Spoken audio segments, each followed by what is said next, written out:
ഇന്നത്തെ വീഡിയോയിലൂടെ നമ്മൾ പരിചയപ്പെടാൻ പോകുന്നത് നമ്മുടെ കമ്പ്യൂട്ടറിലുള്ള ഫയൽസ്, ഫോൾഡേഴ്സ് അല്ലെങ്കിൽ ഡിസ്ക് ഡ്രൈവ് എങ്ങനെ മൊബൈൽ ഉപയോഗിച്ചുകൊണ്ട് തന്നെ നമുക്ക് ആക്സസ് ചെയ്യാനായിട്ട് സാധിക്കും എന്നതിനെ കുറിച്ചാണ്. നമ്മുടെ കമ്പ്യൂട്ടർ ഡിവൈസിൽ സേവ് ചെയ്ത് വെച്ചിരിക്കുന്ന സിനിമകളോ പാട്ടുകളോ നമുക്ക് കേൾക്കണമെന്നുണ്ടെങ്കിൽ നമ്മളുടെ സ്മാർട്ട് ഫോൺ ഉപയോഗിച്ചുകൊണ്ട് തന്നെ നമുക്ക് അത്തരത്തിൽ ഫയലുകൾ ആക്സസ് ചെയ്യാനും സിനിമകൾ കാണാനും പാട്ടുകൾ കേൾക്കാനായിട്ട് സാധിക്കും. അതിനു വേണ്ടിയിട്ട് നിങ്ങൾ പെൻ ഡ്രൈവ് ഉപയോഗിച്ചുകൊണ്ട് കമ്പ്യൂട്ടറിൽ നിന്ന് ഫയൽസ് ഒക്കെ കോപ്പി ചെയ്ത് മൊബൈലിലേക്ക് പേസ്റ്റ് ചെയ്യേണ്ട യാതൊരു ആവശ്യവും. ഇങ്ങനെ ചെയ്യുമ്പോൾ നിങ്ങൾ പ്രധാനമായിട്ട് ശ്രദ്ധിക്കേണ്ടത് നിങ്ങളുടെ മൊബൈൽ ഡിവൈസും കമ്പ്യൂട്ടറും സെയിം നെറ്റ്വർക്കിൽ കണക്റ്റഡ് ആയിരിക്കണം. മാത്രമല്ല നിങ്ങളുടെ കമ്പ്യൂട്ടർ സിസ്റ്റം പാസ്വേഡ് പ്രൊട്ടക്റ്റഡും ആയിരിക്കണം. ഇല്ലെങ്കിൽ നിങ്ങളുടെ നെറ്റ്വർക്ക് ഉപയോഗിക്കുന്ന ആർക്ക് വേണമെങ്കിലും പെർമിഷൻ കൂടാതെ തന്നെ നിങ്ങളുടെ കമ്പ്യൂട്ടറിലുള്ള ഫയൽസ് ഒക്കെ ആക്സസ് ചെയ്യാനായിട്ട് ആർക്ക് വേണമെങ്കിലും സാധിക്കും. ഇതിനു മുമ്പ് നമ്മളൊരു വീഡിയോ ചെയ്തിരുന്ന ഒരു കമ്പ്യൂട്ടറിലെ ഫയൽസും ഫോൾഡേഴ്സും ഒക്കെ നമുക്ക് മറ്റൊരു കമ്പ്യൂട്ടറിലും ആക്സസ് ചെയ്യാനായിട്ട് സാധിക്കും എന്നതിനെ കുറിച്ച് ഏകദേശം അതുമായിട്ട് സിമിലർ ആണ്. പക്ഷെ എന്നാലും കുറച്ച് വ്യത്യാസങ്ങൾ ഉണ്ട്. അപ്പോൾ ആ വീഡിയോ കാണാത്തവരുണ്ടെങ്കിൽ താഴെ ഡിസ്ക്രിപ്ഷൻ ഞാൻ ഷെയർ ചെയ്തിട്ടുണ്ട്. ആ ലിങ്കിൽ ക്ലിക്ക് ചെയ്ത് കഴിഞ്ഞാൽ നിങ്ങൾക്ക് അത് കാണാനായിട്ട് സാധിക്കും. അപ്പോൾ നേരെ വീഡിയോയിലേക്ക് പോകാം.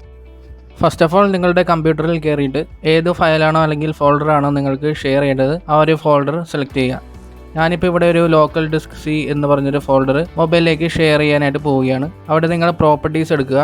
അവിടെ ഷെയറിംഗ് എന്ന് പറഞ്ഞൊരു ടാബ് മുകളിൽ കാണാൻ കഴിയും.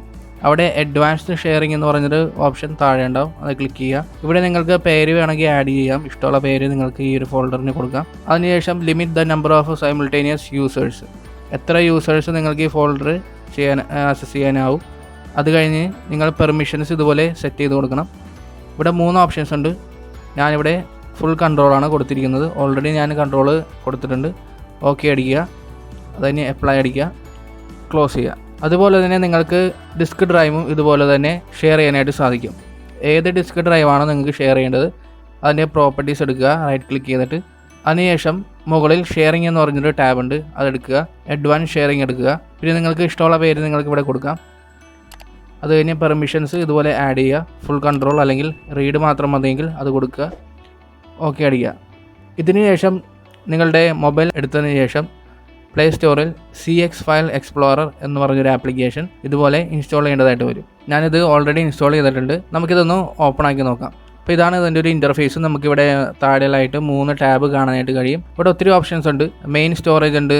SD കാർഡിലുള്ള ഫയൽസൊക്കെ നിങ്ങൾക്ക് ഇതുപോലെ തന്നെ റീഡ് ചെയ്യാനായിട്ട് നിങ്ങളുടെ ഡിവൈസിലുള്ള കമ്പ്യൂട്ടറിലുള്ളതല്ല. അതുകൂടാതെ നിങ്ങൾക്ക് ഇതുപോലെ തന്നെ ധാരാളം നിങ്ങളുടെ മൊബൈൽ ഡിവൈസിലുള്ള ഡൗൺലോഡ്സ് ഫയൽ ഇതെല്ലാം ആക്സസ് ചെയ്യാൻ പറ്റും. മാത്രമല്ല നിങ്ങളുടെ ആപ്ലിക്കേഷൻസ് നിങ്ങൾക്ക് ഇവിടുന്ന് തന്നെ കാണാനും അതുപോലെ തന്നെ ബൾക്കായിട്ട് തന്നെ അൺഇൻസ്റ്റാൾ ചെയ്യാനായിട്ടും ഈ ഒരു ആപ്ലിക്കേഷൻ ഉപയോഗിച്ചുകൊണ്ട് സാധിക്കും. പക്ഷേ നമ്മളിപ്പോൾ ഇവിടെ നോക്കുന്നത് നമ്മുടെ കമ്പ്യൂട്ടറിലുള്ള ഫയൽസ്, ഫോൾഡേഴ്സ്, ഡിസ്ക് ഡ്രൈവ് ഇതെല്ലാം മൊബൈൽ ഡിവൈസ് കൊണ്ട് എങ്ങനെ ആക്സസ് ചെയ്യാം എന്നാണ്. അപ്പോൾ അതിന് വേണ്ടിയിട്ട് നമ്മളിവിടെ ഏറ്റവും അവസാനമായിട്ട് നെറ്റ്വർക്ക് എന്ന് പറഞ്ഞൊരു ടാബ് നമുക്ക് കാണാനായിട്ട് കഴിയും. അത് സെലക്ട് ചെയ്യുക. അവിടെ ന്യൂ ലൊക്കേഷൻ എന്ന് പറഞ്ഞൊരു ക്ലിക്ക് ചെയ്യുക.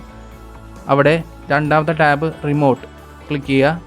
ആദ്യത്തെ ഓപ്ഷൻ ലോക്കൽ നെറ്റ്വർക്ക് എന്ന് പറഞ്ഞത് സെലക്ട് ചെയ്യുക. അപ്പോൾ നിങ്ങൾക്ക് നിങ്ങളുടെ ഡെസ്ക്ടോപ്പിൻ്റെ പേര് നിങ്ങൾക്ക് ഇവിടെ കാണാനായിട്ട് കഴിയും, അല്ലെങ്കിൽ കമ്പ്യൂട്ടറിൻ്റെ പേര് കാണാനായിട്ട് കഴിയും. അവിടെ നിങ്ങൾ ക്ലിക്ക് ചെയ്യുക. അപ്പോൾ നിങ്ങൾക്ക് ഹോസ്റ്റ് നെയിമും നിങ്ങളുടെ കമ്പ്യൂട്ടറിൻ്റെ യൂസർ നെയിമും പാസ്വേഡും നിങ്ങൾക്ക് കൊടുക്കേണ്ടതായിട്ട് വരും. നിങ്ങളുടെ കമ്പ്യൂട്ടറിൻ്റെ യൂസർ നെയിം ഏതാണോ അത് കൊടുക്കുക, പാസ്വേഡ് കൊടുക്കുക. അപ്പോൾ ഇതുപോലെ നിങ്ങൾക്ക് നിങ്ങളുടെ ഡെസ്ക്ടോപ്പിലുള്ള ഫയൽസൊക്കെ ഇതുപോലെ തന്നെ നിങ്ങൾക്ക് ഇവിടെ കാണാനായിട്ട് കഴിയും. ആദ്യത്തേതാണ് ഡിസ്ക് ഡ്രൈവ്. അതിൻ്റെ ഉള്ളിലുള്ള ഫോൾഡേഴ്സ് നിങ്ങൾക്ക് കാണാനായിട്ട് കഴിയും. എല്ലാ ഇൻഫർമേഷൻസും നിങ്ങൾക്ക് കിട്ടും. അതായത് document files, video files, image ആയിക്കോട്ടെ, എന്ത് വേണമെങ്കിലും ആയിക്കോട്ടെ, നിങ്ങൾ കമ്പ്യൂട്ടറിൽ എന്തെല്ലാമാണോ നിങ്ങൾ ഷെയർ ചെയ്തിട്ടുള്ളത് അതെല്ലാം നിങ്ങൾക്ക് മൊബൈൽ ഉപയോഗിച്ചുകൊണ്ട് ഇതുപോലെ തന്നെ കാണാനായിട്ടും നിങ്ങൾക്ക് വേണമെങ്കിൽ സിനിമയും ഇതുപോലെ തന്നെ ഷെയർ ചെയ്ത് കാണാവുന്നതുള്ളൂ. അതിന് വേണ്ടിയിട്ട് നിങ്ങൾ പെൻ ഡ്രൈവിൽ കോപ്പി ചെയ്ത് നിങ്ങളുടെ മൊബൈൽ ഡിവൈസിലേക്ക് കോപ്പി ചെയ്യേണ്ട യാതൊരു ആവശ്യമില്ല. ഇതുപോലെ തന്നെ ഷെയറബിൾ ആക്കി വെച്ച് കഴിഞ്ഞാൽ നിങ്ങൾക്ക് നിങ്ങളുടെ കമ്പ്യൂട്ടറിൽ സേവ് ചെയ്ത് വെച്ചിരിക്കുന്ന സിനിമകളും പാട്ടുകളും ഇതുപോലെ തന്നെ കാണാനും കേൾക്കാനായിട്ട് നിങ്ങൾക്ക് സാധിക്കും. ഇവിടെ നിങ്ങൾക്ക് ധാരാളം ഓപ്ഷൻസ് ഉണ്ട്. നമുക്ക് ഇവിടെ തീം നമുക്ക് ഇഷ്ടമുള്ള രീതിയിൽ മാറ്റാനായിട്ട് സാധിക്കും. തീമിൻ്റെ വലിപ്പവും നമുക്ക് ഇമേജിൻ്റെ വലിപ്പവും നമുക്ക് കാണാനായിട്ട് കഴിയും. ഇതുപോലെ തന്നെ നമുക്ക് ഇഷ്ടമുള്ള ഇമേജസ് നമുക്ക് ഇതുപോലെ എടുത്ത് കാണാം. അതുപോലെ തന്നെ ഡിലീറ്റ് ചെയ്യാനുള്ള ഓപ്ഷനും താഴെ നിങ്ങൾക്ക് കാണാനായിട്ട് സാധിക്കും. വേണ്ടി വന്നാൽ നിങ്ങൾക്ക് കമ്പ്യൂട്ടറിലുള്ള ഫയൽസ് മൊബൈൽ ഉപയോഗിച്ചുകൊണ്ട് തന്നെ ഡിലീറ്റ് ചെയ്യാനായിട്ട് സാധിക്കും. നിങ്ങൾക്ക് വേണമെങ്കിൽ ഈ ഒരു ഫയൽ, ഈ ഒരു ഡെസ്ക്ടോപ്പ് നിങ്ങൾക്ക് ഡിലീറ്റ് ചെയ്യാനായിട്ടും സാധിക്കും. അതുപോലെ തന്നെ നിങ്ങളുടെ മൊബൈൽ ഡിവൈസിൻ്റെ സ്റ്റോറേജ് അനാലിസിസ് ഈ ഒരു ആപ്ലിക്കേഷൻ ഉപയോഗിച്ച് നിങ്ങൾക്ക് ചെയ്യാനായിട്ട് സാധിക്കും. നിങ്ങൾക്ക് ഇവിടെ കാണാനായിട്ട് കഴിയും എത്ര MB ഇമേജസ് ആണ്, വീഡിയോസ് ആണ്, ഡോക്യുമെൻ്റ് ആണ് ഉള്ളതെന്നും അതുപോലെ തന്നെ നിങ്ങൾക്ക് ക്യാച്ചി ഫയൽസ് ഒക്കെ നിങ്ങൾക്ക് എത്രത്തോളം ഉണ്ടെന്നുള്ളത് നിങ്ങൾക്ക് കാണാനായിട്ട് കഴിയും. അപ്പോൾ ഇത്തരത്തിൽ നിങ്ങൾക്ക് അനലൈസ് ചെയ്യണമെന്നുണ്ടെങ്കിൽ നിങ്ങൾക്ക് നിങ്ങളുടെ മൊബൈൽ ഡിവൈസിൻ്റെ സ്റ്റോറേജ് അനലൈസ് ചെയ്യാനും സാധിക്കും.